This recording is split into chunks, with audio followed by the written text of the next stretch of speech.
This is BBC World News. I'm Jonathan Charles, kept hidden for almost 2 decades and forced to bear children.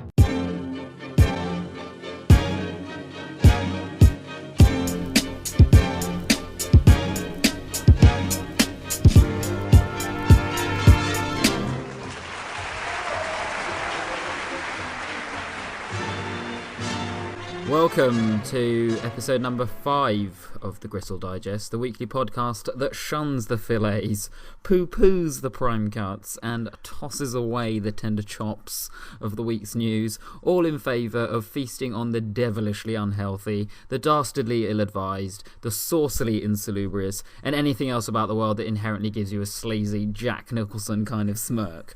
Like, I like you, kid.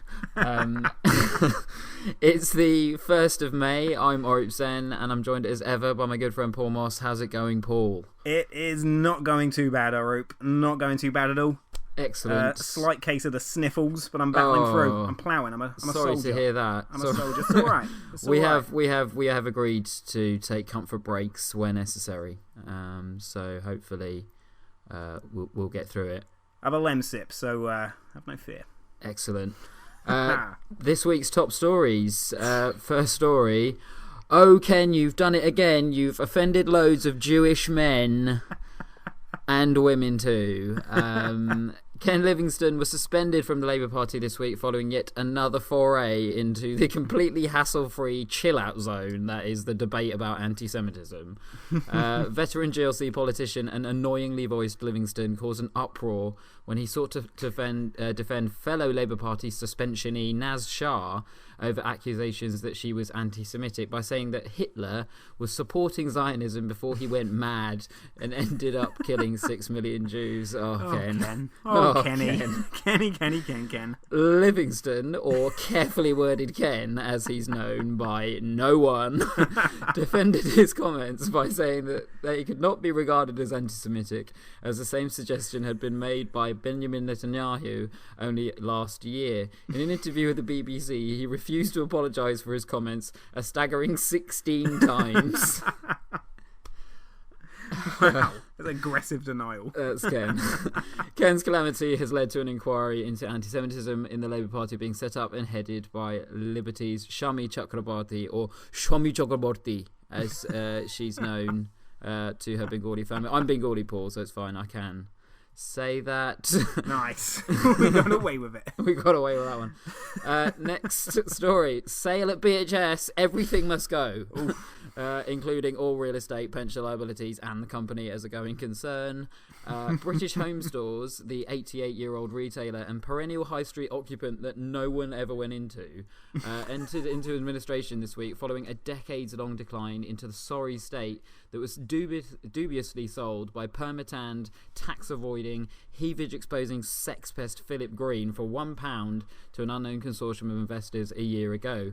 The collapse of the company poses a number of big questions about the sale made to investors a year ago, and the way in which the company had been mismanaged by Phil Greene's ombre solaire smeared hands for the previous 15 years. The most pressing concern is the £571 million pension deficit faced by the company's long-suffering employees, but fortunately for sleazy bullfrog face Phil... so he does have a sleazy bullfrog face as well. That is incredibly apt. Oh dear. He and his family managed to bleed over £400 million in dividends from the failing company in the first 4 years of his ownership, leaving his employees green with envy. And the last story this week not too tragic for a pun. That's what I like. Never too tragic for a pun. Laugh or cry, my friends. Laugh or cry. Yeah. A final story this week. Kenyan president burns 5% of world ivory stock in most misguided environmental stunt ever. Over 100 tons of ivory, equating to some 5% of the world's ivory stock, was set ablaze in Kenya yesterday. This was the day before yesterday, actually, in a move that the Kenyan president hoped would shock the world into noticing the plight of the long-suffering African elephant. However, the president's attempts to cajole a world into action are more likely to cajole more poachers into action as they race to fill the demand left by the 5% that has now gone up in smoke. The spokesman from the Kenyan government have said that the move was to make a statement that ivory is entirely worthless and that is that animals, which indeed matter.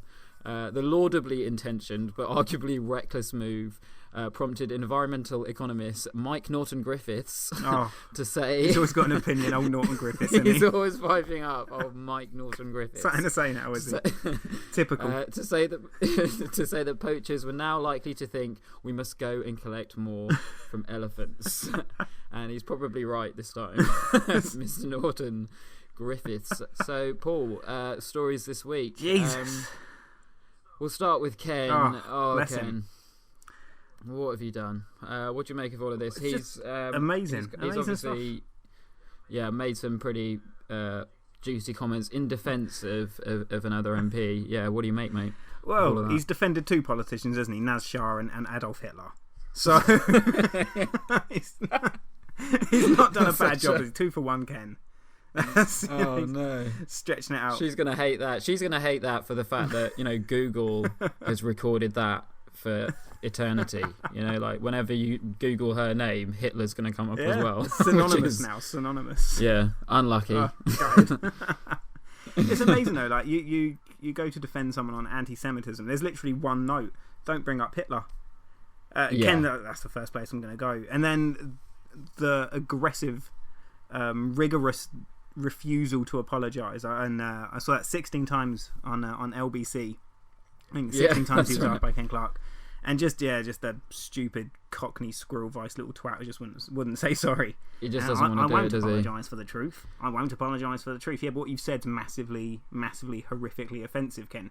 Yes, but it's the truth. Yeah, but Ken, it's not the fucking truth, mate. Oh, yeah, but I won't apologise. And even if his argument is just the sort of like, okay, it's like this is a certain thing that he reckons happened in history, and it's just like even if that happened in the way that he says it did, it's just like when you deploy that fact in that context at that particular time, it's going to be construed as anti-Semitic. It's the only way it can come across. But it's like there's just no need to mention it. It's bizarre. No. It's like he's fallen upon his own sword by his own choice.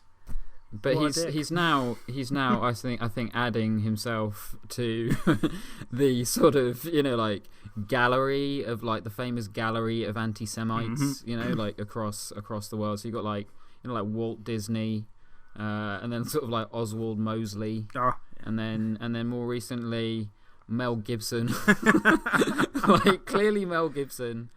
And I mentioned this to you earlier, Paul. Nicholas Anelka. Anelka. What's Nicholas Anelka?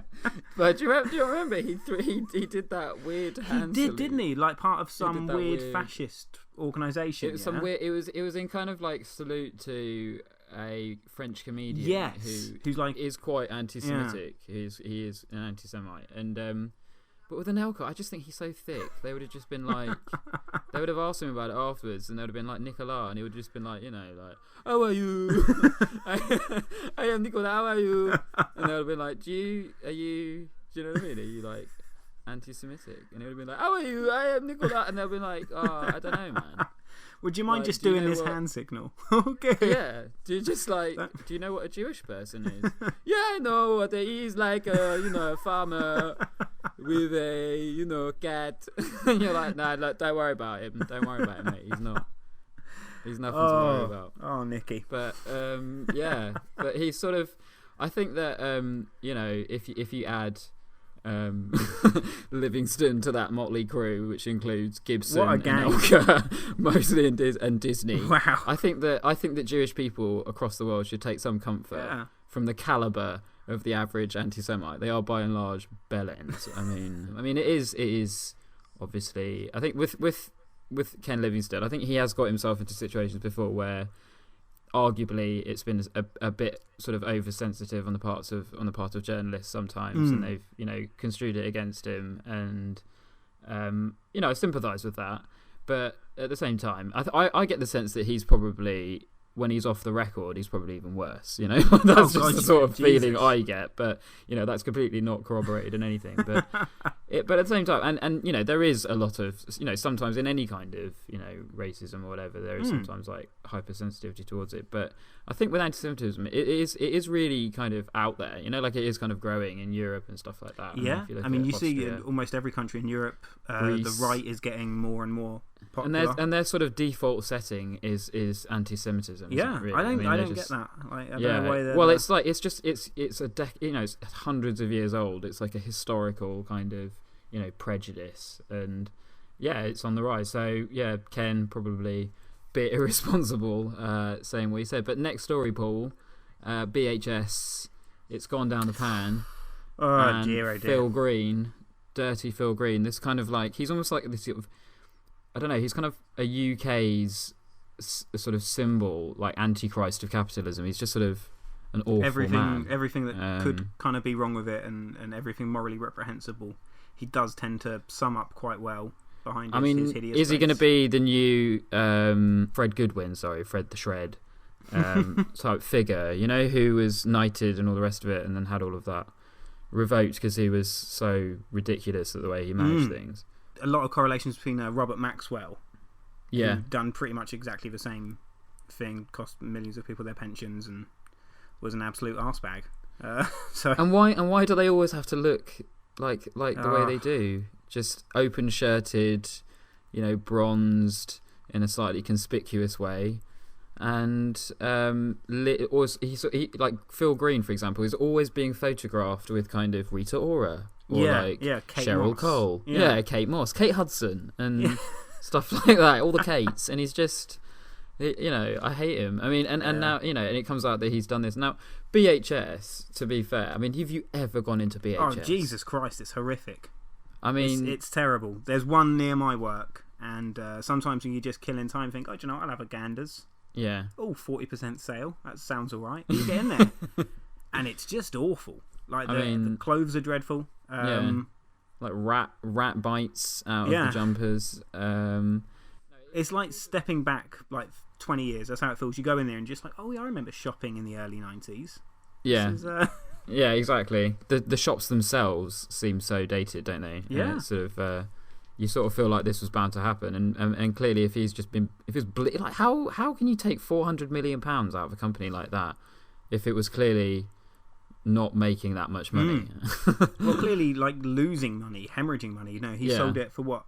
£1, and at that time it had 570 million deficit in just pensions alone. Yeah, and it's not a problem that big within a business doesn't happen overnight. No. That's not we've had a bad week of trading, all the pensions are gone. That is indicative we haven't of sold a long-term failure. Flip-flops and jumpers this week. We've suddenly got 571 million. Not enough old pounds. men have bought chinos this week. We're in big trouble. Yeah. The chino market has bottomed out. No one's bought chinos or ugly, comfortable shoes.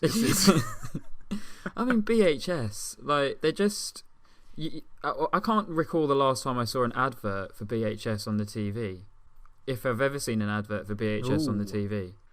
No, I think that, Phil Greene, obviously, not only is he sort of a leering, kind of disgusting, greedy man, he's also a tax-avoiding greedy man. Yeah. He's come out, I think through the Panama Papers, as being another scoundrel, tax-avoiding scoundrel. This time it's such a cheeky thing that he's done as well. He used Arcadia, the Arcadia group. Yeah, their own Top Man, Top Shop, and all of that. Exactly. He used that to essentially avoid personal tax liability by sort of loaning money to his family and sort of hiving off interest payments or whatever. It was just a really complicated thing, and you're just like, you're such a shitbag. Yeah, unbearably scummy. And his wife has just bought their third super yacht.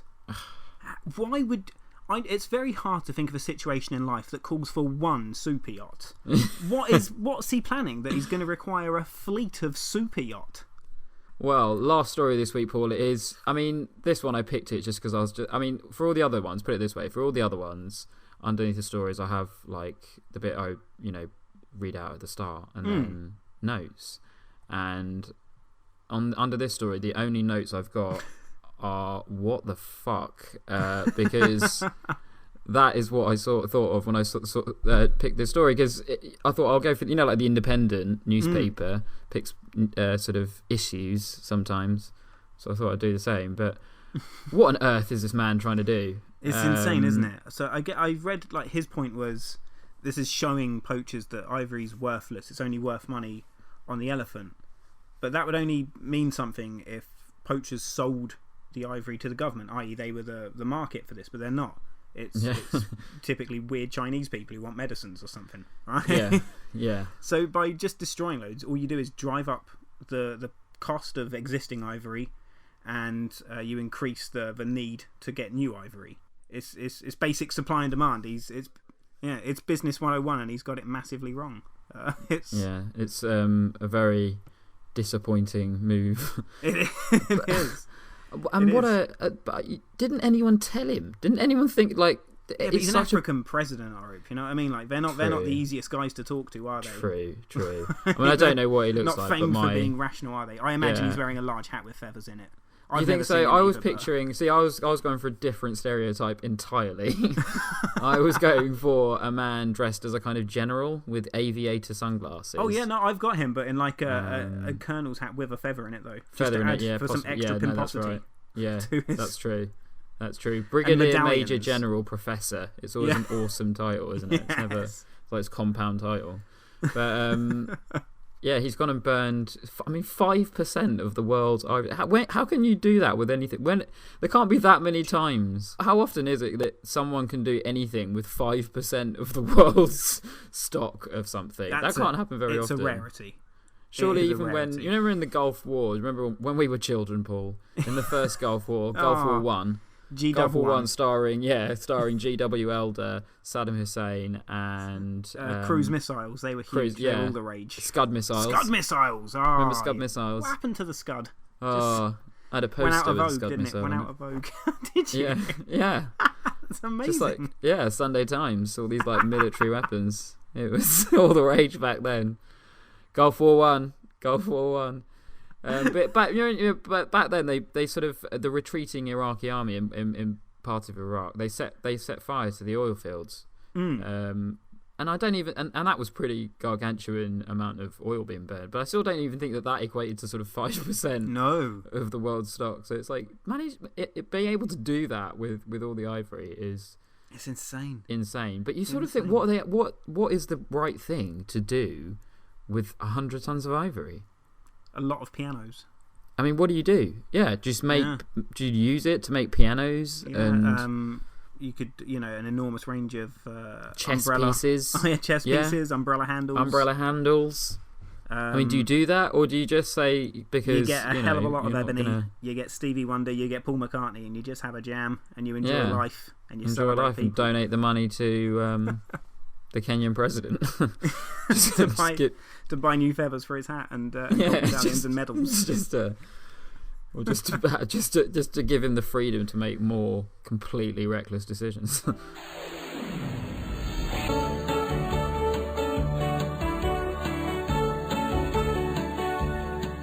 Quantum mechanics. Facts of the week, Paul. Facts of the day. On this day in history. Last week, if you remember, it was the 24th of April. And the three facts related to mass instances of minor law breaking by innocuous groups of people.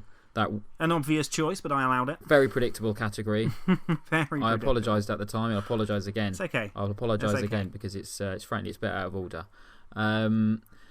Anyway, the options were last week, the three facts. Fact number one was in 1835, a mass sit-in by militant librarians took place at the Chertsey Town Hall in an attempt to secure a public reading room in the building. Fact number two was in 1900, a mass display of public indecency by militant nudists took place on Havering Sound in an attempt to secure a public nudist speech. And finally, fact number three was in 1932, a mass trespass by militant ramblers took place in parts of the Peak District in an attempt to secure a public right-of-way. Those are the facts, Paul. You went for... Remember them well. You went for librarians. I did indeed, of course. Natural choice. Yeah, I mean, to sort of congenital or kind of pre-existing hatred, let's say, that you had for them? I've very little time for librarians. Yeah. They're a bad bunch. They're always giving you jipping, though, Paul. You know what I mean? Well, it's the bloody attitude on them. And the cardigans and sort of scum, utter scum. Just. So yeah, I was quite sure that if there's law breaking involved, chances are there's a librarian at the end of it. Well, unfortunately, Paul, you were incorrect this time. No! The answer was, in fact, it was in 1932, on the 24th of April, there was a mass trespass of the Kinder Scout, an area of the Peak District, by a large number of ramblers who were protesting, looking for a public right of way, and sort of just highlighting the plight of ramblers in England and Wales at the time. Plight of the Rambler. Yeah. Doesn't get enough media attention. No, they were much maligned, much blighted ramblers. They are. You know that you've got to, if they've been forced into doing this, then there was a pretty serious issue with regards to the right to. And there was nothing more serious on land. People's plates at the time, I would have thought, in 1932. So. Not like, the Great Depression or the rise of fascism. Nothing more important than at rambling. those times, that's when a ramble is at its most needed. Tell me about it. You've got all that going on. I've got so much on my plate. Have a ramble. It calms me right down. Yeah, and the areas of open country that are ours, all of ours, really. Yeah. So that was last week's fact. That was 21st of April, 1932. There's a mass trespass. This week is the 1st of May. Ooh. And the theme, if you like, for the three facts this week relates to Zen Buddhist teachers and stuff that they've done with animals. Sounds a bit suspicious, but you'll see what I mean. Hopefully. Okay. Fact number 1 in 1209, Zen teacher Asan of the Rinzai line exercised a household of an evil pigeon, which, like most pigeons, was known for making sarcastic observations. Yeah, typical pigeon. Exactly. Fact number 2, in 1312, Zen teacher Watana of the Shinzai line exercised a school of an evil ferret, which, like most ferrets, was known for lulling people into a long and sometimes comatose hypnotic sleep. And finally, fact number 3, in 1394, Zen teacher Ehiko exercised a temple of an evil badger, which, like most badgers, was known for bewitching people. What's it going to be, Bloody Paul? badgers. What's it going to be? Well, badger, so pigeon. one of those is true. So one of those there happened. was either a sarcastic pigeon or there was either a bewitching badger, a sarcastic pigeon, or a hypnotic ferret. A hypnotic ferret. Yeah. Jesus, wow. I say, growing up, an avid viewer of the Really Wild show. I don't remember any of these. I don't remember Michaela Strachan. It's in real bringing life. her beauty the to any sort of these education stories. you get from the Really Wild show is proving to be quite useless. It seems. Yeah, almost. It's a couple of times I've used it in real life, but that's about it. So, Jesus, I'm gonna go. I'm gonna pluck for the badger. Badger. Yeah, stripy bastards. Paul's gone for badger. Answers next week. Let's take it to the man on the street. Excuse me, sir. What do you think about the Shia rebels storming of the Iraqi parliament? Well, I can't say for certain, but you can be sure of one thing. It will involve a lot of men standing with arms raised, shouting, "Nah!"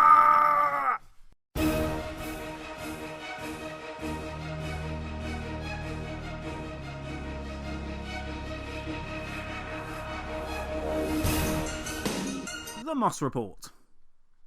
This week on the Moss Report, I have cast my journalistic line into the murky waters of the United States of America and reeled in a tattered old boot of a story, though not before being entangled in the reeds of hatred and struggling with the keep net of narrow-minded shittery.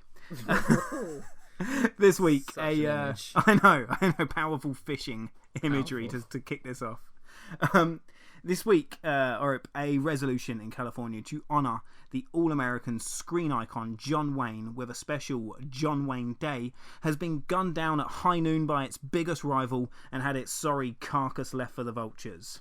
Born Marion Mitchell Morrison, the legend who had become known the world over as John Wayne, aka The Joke, had a 50-year career in Hollywood. Now, all right, a little guessing game now. During that time, how many movies do you think John Wayne starred in his 50 years? Ooh. I'll go for 60. Let me tell you, is 169 movies in a 50-year career. Jesus, that's movie time. It is movie time indeed. It's actually a record for an American actor, though it is soon to be broken by the Alpha Wayans brother Damon when his latest horror spoof, The Black Woman in Black 3, The Bootying, hit cinemas this summer. I mean, that's a lot of films, I'll tell you what. It's a lot. In comparison to that bloke, Amitabh Bachchan, who's in every Bollywood film between sort of the years 1975 and 1995. Yeah. I reckon he would have killed it. He would have racked up like 1,000. But anyway, differently. But John Wayne for American cinema was very much the blueprint of the kind of all-American action star. He won hearts and minds of white America over a 5-decade career. His persona was very much the embodiment of masculinity, and his performances in classic movies like The Green Berets, The Alamo, Who Shot Liberty Valance, and the Best Actor Oscar-winning performance in True Grit cemented his place as that icon, the alpha American tough guy. So where the bloody hell does California State Assembly get off denying America its day of arched walking cowboy hats and Injun shooting? Well, the reason is because John Wayne is a racist of epic proportions. And during his half-century in the limelight, he unfortunately wasn't shy of sharing his feelings. In fact, in a 1971 interview with Playboy magazine, Marion was quoted as saying, and this is verbatim, "We can't all of a sudden get down on our knees and turn everything over to the leadership of the blacks."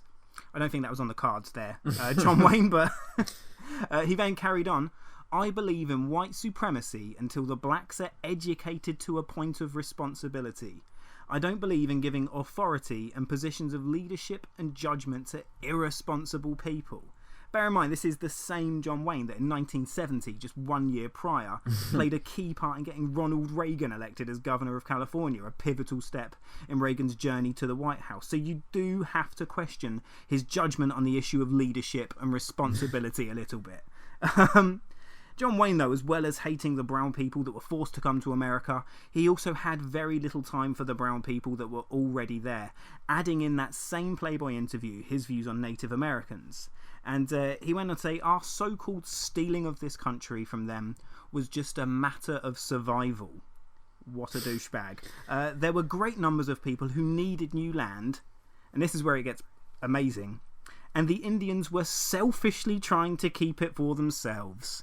Selfish Native Americans. Selfish. So selfish. Why you stop hogging all the lands, Native Americans? White people need it.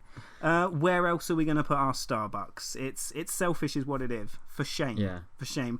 Now, obviously, John Marion, the Duke Morrison Wayne, despite being a pioneer of cinema and starring as some of the badder sons of bitches and some of the coolest movies of all time, is off camera an ugly, ignorant racist, and that is why the California State Assembly said no to John Wayne Day.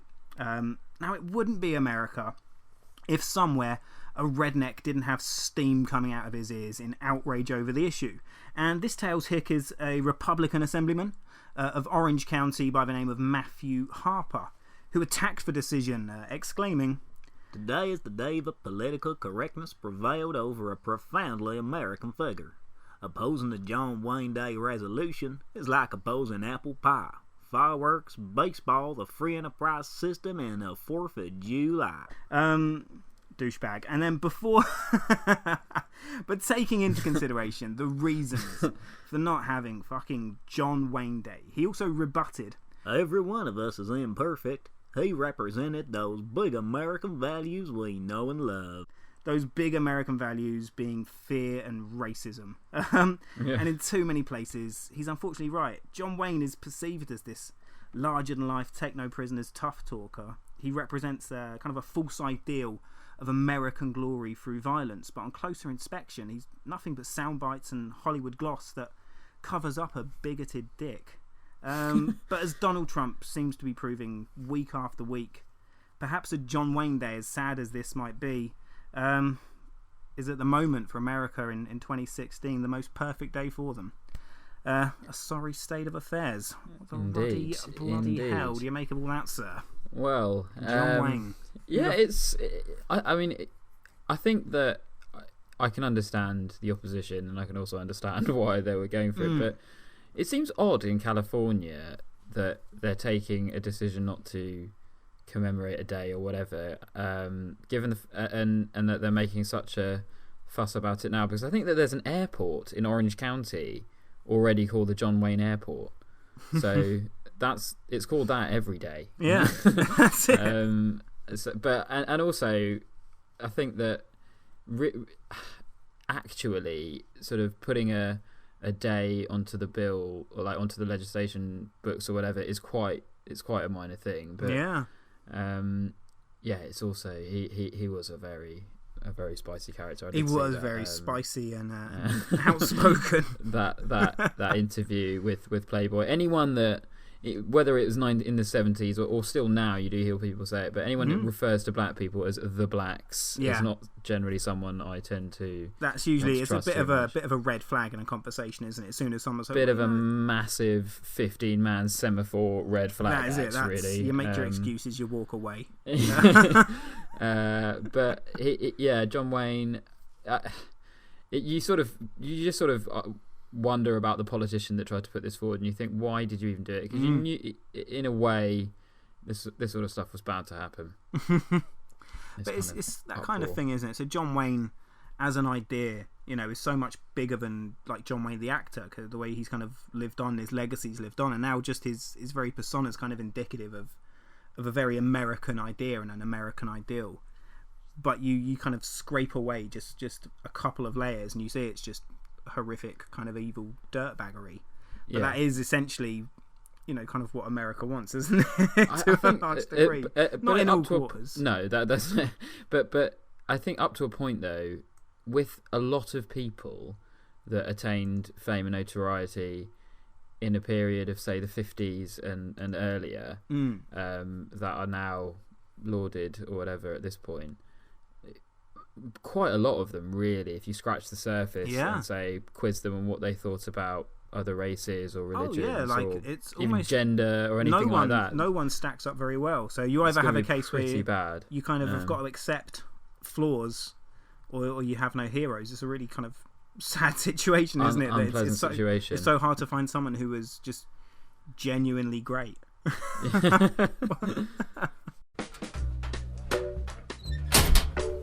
Locker talk.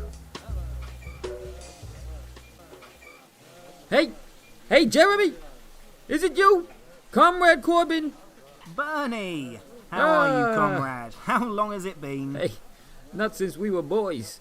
Cabin mates at Camp Karl Marx all those many, many years ago. Oh, those were the days, Bernie. Climbing trees, canoeing, dreaming of social reform and bringing justice to the proletariat. We were wild, Jeremy. Wild! We were. Oh, what I wouldn't do to go back to that time. I've had a bloody dreadful week, Bernie. You and me both, Jeremy. Hillary is killing me. I'm just delaying the inevitable. It's over. It's over, I tell you. How can you have it worse than that, Jeremy? Well, you know Ken Livingstone. Okay. I hear you. You got Ken Livingstone? Yeah, well, just as I'm preparing to face my first real test as leader in the local elections, Ken decides to go on some random bloody rant about Adolf sodding Hitler. Oh, Jesus. Why the hell was he dropping the H-bomb? Well, he was defending a colleague who'd been labelled as an anti-Semite. And he brings up Hitler? Jesus! It's political interview 101. You don't mention Hitler when excusing anti-Semitism. You may as well quote your guy Jimmy Savile on reforms to childcare. Oh, how bad is it?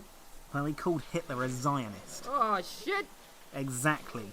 And now I've got every new Labour loyalist and media crony saying there's a problem of anti-Jewish sentiment amongst the party. Oh. And here's me trying to say socialist isn't a dirty word. Yes, but you add national in front of it and... Jesus. Jeremy, if it wasn't for bad luck, you would have no luck at all. Well, you're not doing much better, are you? All your preaching against the billionaire class and Wall Street Hillary is crushing you in the primaries, and on the other side, an industrialist what's-it in a bad toupee is running away with the nomination. Did we get it all wrong, Jeremy? All we want is fairer wealth distribution, health care for all, better education, and to protect the planet from the corporate fat cats.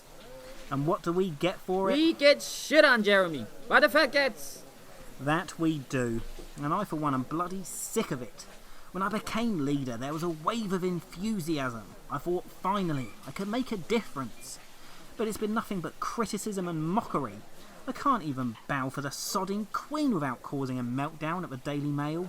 Don't let it get you down, Jeremy. This whole Red Ken thing will blow over in no time. Yes, but then I've got these elections. If I get a trouncing, that could be me done for. We could be both facing out last stands, comrade. But so long as the blood of the working man is the oil of the corporate machine... So long as the gap between rich and poor continues to grow ever wider... And until college students cease to find grumpy old grey-haired men in scruffy suits politically appealing, we will fight to our last idealistic breath. Well, Bernie, with that I'm afraid I have to dash. John McDonald booked me into a Pilates class. Very nice. Well, always a pleasure, comrade. Keep fighting the good fight. I will, Comrade Sanders. Farewell. Farewell.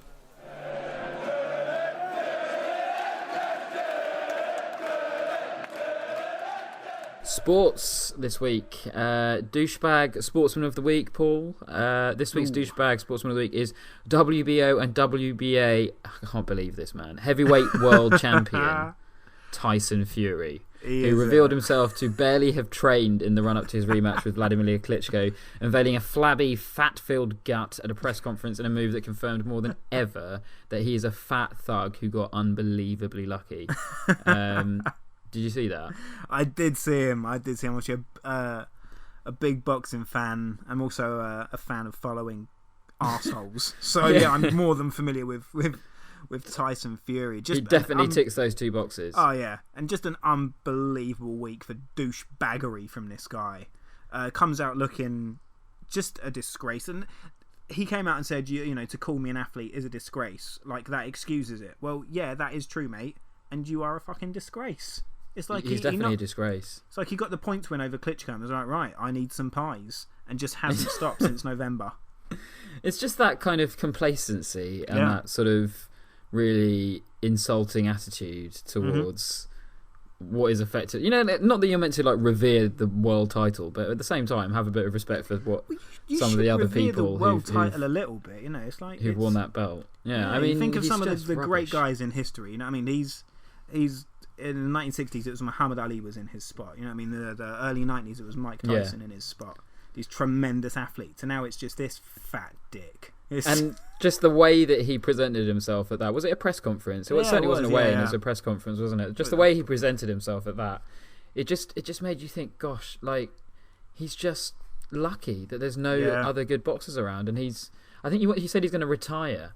Yeah, so this fight, he's going to have possibly. the rematch with Klitschko. So despite kind of teasing a fight with Anthony Joshua after this, an actual athlete, he's now doesn't want to go near that. Does he? He's now definitely sensibly said he's gonna retire, win, lose or draw after this fight. That's it. He's just gonna move to America. He'll get respect.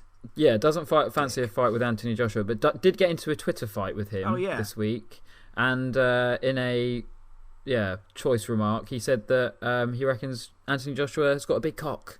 So that's that was a comment by Tyson Fury. That's his contribution to the debate. Interesting way to get under your opponent's skin, isn't it? To get like the psychological edge in a fight. Your dick's massive, mate. Yeah, and just you know, the sort of stereotype, just the kind of ridiculous boorishness. But so that's he was douchebag sportsman of the week. He's a great choice. He's a guaranteed douchebag all the time. Anyway, I fear he may come up again. Oh, he's going to be like a recurring character of douchebag sportsman of the week. On to Unlucky Bastard of the Week. This one's very unfortunate, actually. Ooh. This week's Unlucky Bastard of the Week is snooker tricks legend and velvet voice scouser John Virgo, who was caught swearing live on air as he commentated on a World Championship match between Mark Selby and Marco Fu. Lots of marks in snooker, don't you notice that? Shitloads of them. assuming he was having an off-mic conversation, Virgo was heard saying, "I wanted to watch a bit of racing this afternoon. I'll be lucky to watch the fucking match of the day." And unfortunately, that was picked up. And is he in trouble for that? He got into a bit of trouble, Oh, and then he's since apologised. He said that he was embarrassed and apologetic about it. But yeah, poor old John. Yeah, poor old JB. Poor That's old John, not unlucky, so mate. bad, is it? If you think that, Andy Graham, Richard Keys, kind of getting caught out just saying horrifically sexist stuff.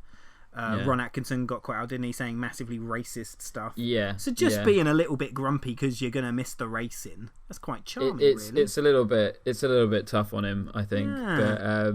Yeah. But poor bloke. And also they need to sort out the mics in that booth or whatever, sort out the buttons, because if that sort of slip's happening, then that's Exactly. a little bit of a problem. But that's Unlucky Bastard of the Week. And I know what you're thinking, Paul. I know exactly what you're thinking. Yep. You're thinking, You often do. given what we sort of talked about last week, you're probably thinking, what's happening in Nigerian football? Oh. And I'll tell you what's happening in Nigerian football, mate. And you're probably wondering about the fate of Giwa FC, who featured last week, who were thought of little else but. exactly, who were last week set to play in a match officiated by a dead referee. This week, they have been fined because they refused to turn up and play the remaining 16 minutes of a match at Enugu Rangers after the first match they played there was stopped at 74 minutes because the home fans, the Enugu Rangers fans, rioted and the players were not allowed to leave the pitch. They were sort of held hostage on the pitch. And the remaining 16 minutes of that match were due to be played this week, and Giwa, poor old Giwa, didn't want to go back there. Don't blame him, No. really. And they've been fined for it. So that is harsh. how unfortunate. So yeah, I just thought I'd give you a little bit of flavour what happened to Nigerian football. But I know what you're thinking. I know what you're thinking now. I know what you're thinking now. You've been right all night, so I'm getting... Exactly. I know what you're thinking now. I'm You're worried at this thinking... point. You're thinking, you've heard about sport this week, you've heard Yeah. about, snooker and all that sort of stuff, but you're probably thinking, what the bloody hell's Martin Keown been up to this week? Again, a frequent thought of mine, if I'm not worried And about Nigerian I can football tell teams, you I'm exactly what Martin concerned Keown for Keown. is up to this week. Now, you may remember last week, Martin Keown turned up because he accused Eden Hazard of goading Spurs. You're goading them, you know what I mean? Eden Hazard into playing better, and this week he was once again he was again talking about goading on Twitter as he tweeted, "West Brom did a job on Del Alli, goading and baiting him, but you can't react like he did." Which I didn't understand. With this guy and goading? Yeah, exactly. He loves a bit of goading, but he doesn't. The like goader, that's what they people called him back in George Graham's Arsenal. He was the goader. Get it to the goader. There was also another tweet that he sort of tweeted this week, which I remember. I saw it and I thought, I bet this was like the fourth attempt at actually tweeting it, and that actually the first three or whatever he just had to delete, because it said Leicester City in 3 words, the people's champions, and it had I just remember thinking, he would have done it the first time. Leicester City in 2 words, champions. No, Leicester City in 3 words, people's champions. No. Leicester City in 3 words, the people's champions. And he would put like the apostrophe somewhere wrong, and then he just went and paid someone to write it for him. But that's Martin Keown this week, Paul. Oh, Keown. When will he learn? So that's Martin Keown this week. But so that's sports. But as I said to you before the show, we were going to have a moment if Leicester City won the league today. But they haven't. They have not. It goes on. It does. They drew 1-1. This merry dance continues, and long may it. Yeah, Long may it. I'm looking forward to it. But I'm looking forward to it for reasons that other people aren't. I mean, everyone's looking forward to it because it's some sort of redemption for Premier League football. I'm looking forward to it because Leicester is the most ethnically, it's like the least white city in the UK or whatever. It is. It's got a really large Asian population. So I feel that if Leicester win, we're going to hear loads of Northern Asians on the news, and I love that accent. It's just the best. Just like, I can't believe we won the bloody game, innit? Like we was there. Remember that when we was there at the game, innit? And then we won it, and I was like, don't talk to me like that, yeah, because we the winners. Amir And Khan English. Like, I can't wait. I can't wait until it's that's a glorious accent. It sounds fantastic. So come on, Leicester, for that reason alone. Just time, I think, Paul, for an audio Instagram. It's the If highlight, you don't highlight mind. every week of mine. Go for it, please. Yeah, if you're up to me, the show would be nothing but audio Instagram. It would be. And this week's audio Instagram is Kanye West again. Would you believe it? Can you believe that? Can you? He is. I read online this week. He's responsible for 95% of all Instagrams. So the odds are always in his favour. The odds are that I'm going to make one up regarding him then. Regardless of ample real sources given what's happened in the real world. So this week it's Kanye West, and this time Mr. West is Instagramming himself holding a crucifix, and it's posted with the comment, "Could Jesus revolutionise the rap game?" And the hashtags Yeezy for life, and then the hashtag Jesus sucks, followed by the third hashtag Jesus is awesome. So he's just like covering his bases. Fair enough. Nice. He's a new Jesus. Jesus. You should tweet him that. If you tweet him that, he'll probably steal it and tattoo it in his face and use that as a reason to go and beg for money from someone. So that's Kanye West. And I think that's all we have this week, Paul, if I'm not mistaken. I think it could well be. I think that does bring to an end this glorious trot through. Truly glorious. If you liked us, please follow us on SoundCloud. It's soundcloud.com. Really the Gristle Digest. Also follow us on Twitter at Gristle Digest, and email us thegrizzledigest@gmail.com. You can also download us on iTunes. So please just search the Gristle Digest on iTunes, and you can download. We're in every corner of the internet. Everywhere. We're also in Stitcher Radio, but I don't know how to really do stuff with Stitcher Radio. But I think if you search, we're in there. If you search for the Gristle Digest and Stitcher Radio, you can find us there too. And we're on YouTube as well. Yeah. The episodes tend to go up there a bit later, but you can. We have a YouTube channel, so if you search for us, you'll find us there. Please join us again next week. Yeah, please do, and listen to us on all of those formats, and let us know which one sounds the best. Exactly. Please do that. Yeah, one listen across multiple formats. Yeah, seems fair. Seems fair. Goodbye from me, and goodbye from myself. Stay lucky, people. Whoa, John Wayne swagger. Who you know? Come pop the mic, ladder. Big file.